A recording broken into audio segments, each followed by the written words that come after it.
Hello and welcome to another video of JTT Comics.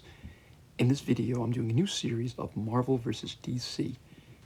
And first up, we have Marvel Comics #1 versus Detective Comics #1, the two that started all for the big company. So let's dive in and look and see which one comes out on top. I'll start with Detective Comics #1, which is the issue that started it all for DC Comics. It has a cover date of March 1937, and I'll be using the Millennium Edition reprint. Historically speaking, Detective Comics is best remembered, and how everyone remembers it is with Detective Comics #27, which is the first appearance of Batman. But still, this issue has some big significance. When Detective Comics #1 showed up back in March 1937, more than a year before Superman took flight, it marked a turning point in the development of the comic industry.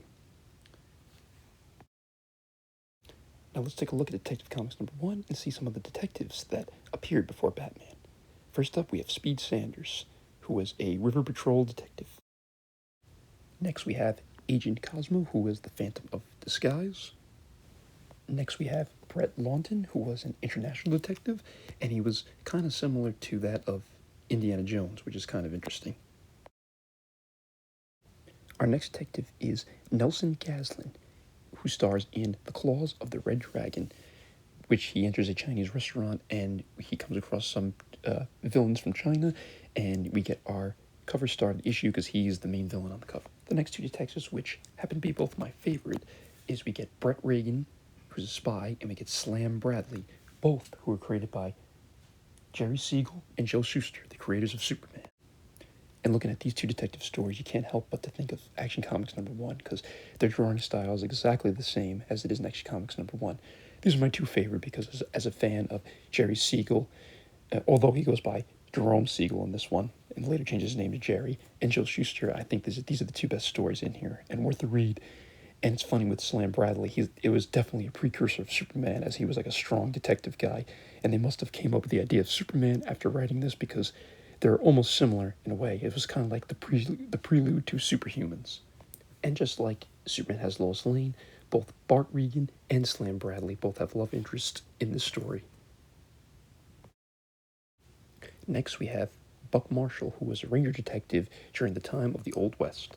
And then we have three cartoonish detectives that you would see like kind of in newspaper printings at the time.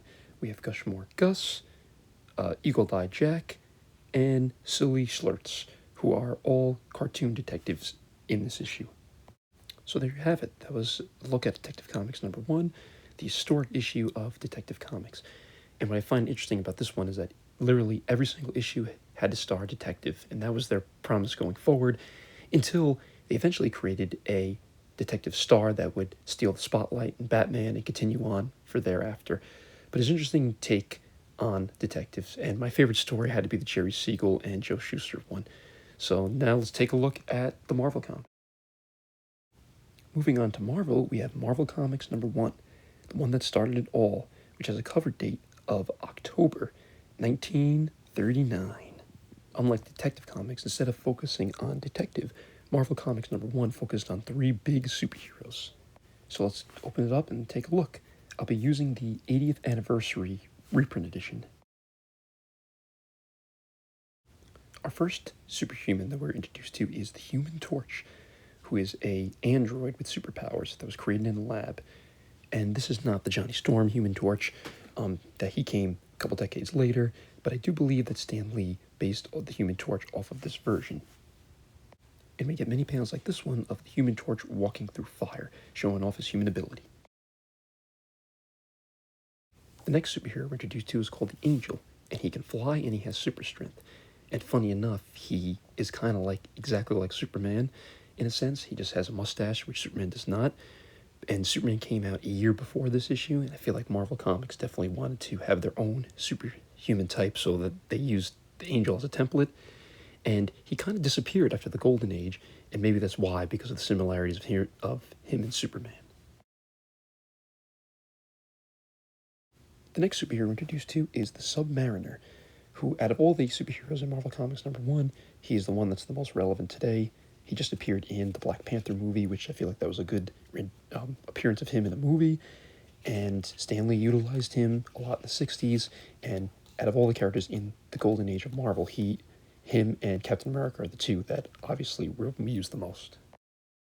Next and final superhero that was introduced in Marvel Comics #1 is Kazar, who is kind of like a similar character to Tarzan, and he fought in the jungle and such. But what's interesting though, if you remember, Kazar also showed up in the Silver Age in the 60s with X-Men. Although he's not the same character, Stan Lee kind of used this Kazar as a template, but this is a different version of that one that was in the 60s. All in all, I think Marvel Comics #1 is a good introductional issue for Marvel Comics, and I like that years later, they still follow that formula by introducing cool superheroes that we see in the first issues, like we seen in Marvel Comics #1. So now to decide which one was better, Marvel Comics #1 or Detective Comics #1. And it's a difficult choice because both have their own uniqueness to them. Both focus on different aspects, while Detective Comics focuses on detective issues and mystery stories, whilst Marvel Comics focuses more on the superhero genre. So, if I had to pick between the two, I'm going to go with Marvel Comics #1.